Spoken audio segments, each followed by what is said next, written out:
better to look ahead and how is America going to change and how is it going to affect India. So in a nutshell, summarize how are things going to change for India and for Americans, both separately. Well, for the United States of America, I think probably the voters who have voted for Trump may not have perhaps fully appreciated the huge changes that are going to come about in the United States itself. Huge changes. One, I think it would be clear that one of the very important features of the American political system, which is the system of checks and balances. Yes. I think that system of checks and balances is very significantly eroded, I would say. So will be eroded or already a little bit? Well, it is now, the Supreme Court, in a sense, because not only is this going to be a very strong executive because of the very clear victory that he has achieved. Yes. Secondly, the Senate is now with the Republicans. Yes. The House of Representatives probably is going to be with the Republicans. Huge. The Supreme Court is already somewhat, leaning towards the right. And during this particular Trump presidency, it will probably move even further to the right. He'll appoint some more very conservative, judges. Judges. So, in a sense, he certainly has the potential to deliver virtually on every particular item on his agenda.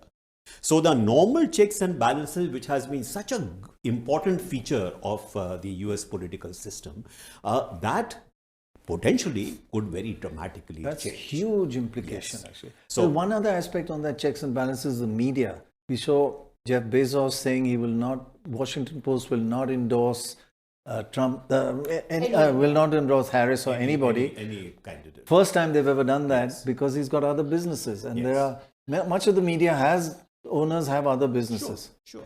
So I think and even Trump has already said, we'll close you down, we'll make sure you're, out of business. Right. Yeah. The other thing is that, of course, as you said, that the liberal press in the US, which is so strong and which is so influential, will certainly find its wings clipped somewhat. And the other aspect, which perhaps is also very important, is that a lot of the big business in the US are probably going to be much more influential than they have been. So take the role of Elon Musk. Yes, huge. He's probably going to be a very, very important player. Trump made a point to thank him in his victory speech. It was quite significant. There is talk about, for example, he even being considered for US Treasury Secretary. Wow. Which may not come about, but I'm just saying that the role of the very big and very influential pro-Republican businessman is going to be much greater than we have seen. Also, Mr. Saran, the policies that affect the people who voted for him, child tax credit, Medicare, all those also could be under threat. That is the great, contradiction. Yes. So even if you're looking at what was perhaps one of the critical reasons why Trump won, which was that even though inflation had been coming down, but there was a time lag. So the full impact of the reducing prices was not really felt by the ordinary people of the US and the middle class.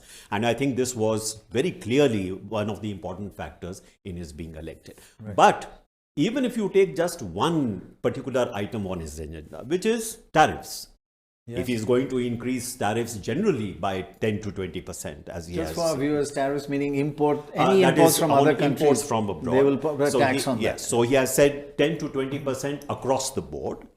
And 60% with respect to China. Sounds like India in the 1950s. Worse, perhaps. But here's the thing, because we were asking you about the impact on India. There was this conventional wisdom that the Republicans are better for India. And yet, when you look at Trump's stated agenda when it comes to, for example, tariffs, or the fact that he clamped down on H-1B visas that gave Indian techies in particular the chance to live and work in the US, it contradicts that whole perception or that narrative that he would necessarily be better for India. I think the expectation here is, of course, I'm not in government, so I cannot really say very categorically, but I think I get a sense that the belief here is that he's a transactional leader, and therefore you can do deals with him.